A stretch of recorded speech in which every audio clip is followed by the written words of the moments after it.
Ito na mga kabagis yung ating breaker na kinabit kahapon. Ayan. So, kung pansin niyo, ito yung main. Ito yung naman yung line side. Ito yung load side sa bandang baba. Tapos, yung main yon, yung dalawang wire na yon, papunta dito sa tubo na to. Ayan, bumaba dito. Tapos, naglagay ulit ako ng wire, dalawa dito. Umakyat dito. Papunta naman dito sa line side dito sa mga branches ng breaker natin. Tapos naglagay ako ng bus bar para makalagyan lahat itong breaker natin, itong mga branches natin. Ito 16 amperes para sa ilaw, outlet, at saka yung aircon natin. Ito.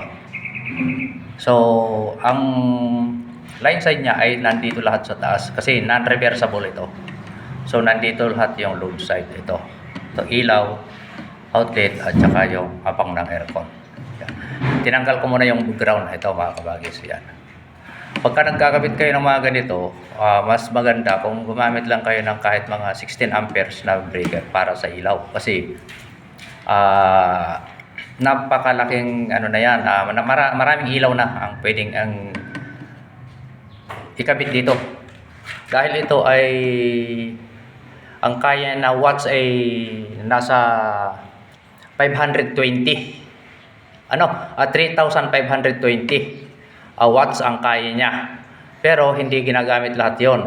Minsan tinatanggalan natin 'yan ng 20%. So, kung tanggalan mo ng 20%, nasa 2,816 exact na watts na pwede niyang paganahin.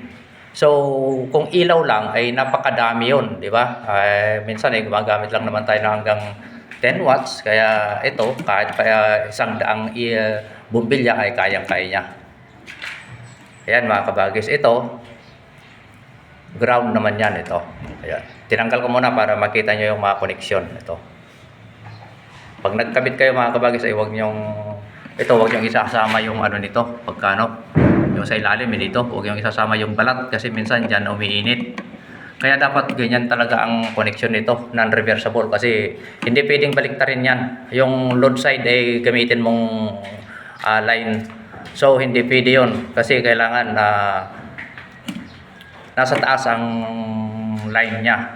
Kagaya nito kasi yan, kung napapansin nyo yan, 1, 2, 3, 4. Ibig sabihin yan, hindi yan pwedeng baliktarin. Dapat laging nasa taas ang line niya. So, ikabit ko na yan para makita nyo kung anong itsura. Ayan, ganyan yan pagka nakakabit na yung ground. Yun, kinabit ko na yung ground. So, kakabit ko na yung takip ngayon.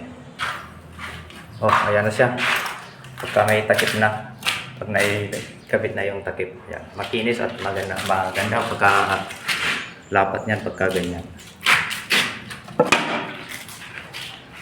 Ayun oh. So, hindi na siya masagwa tingnan pagka ganitong breaker ang gamitin ninyo kahit naka-expose. Okay, mga kabagis.